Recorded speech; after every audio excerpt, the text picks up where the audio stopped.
রণ, বল। জানিস কদিন ধরেই ভাবছি কি ভাবছিস? রিলেশনশিপে যাব।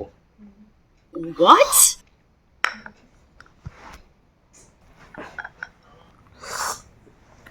তা তো খুব ভালো কথা রে। তা এই ঠান্ডার মধ্যে কিভাবে যাবি তুই? হ্যাঁ, ওখানে? হ্যাঁ, আমিও ওইটা নিয়ে খুব টেনশনে আছি, বুঝলি।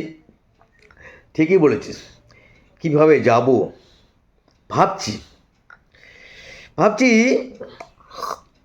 বাসে যাব না ট্রেনে যাব। What? হ্যাঁ, আরে আমি সেই যাওয়া বলিনি, রিলেশনশিপে আবার বাসে আর ট্রেনে। What? হায় কপাল।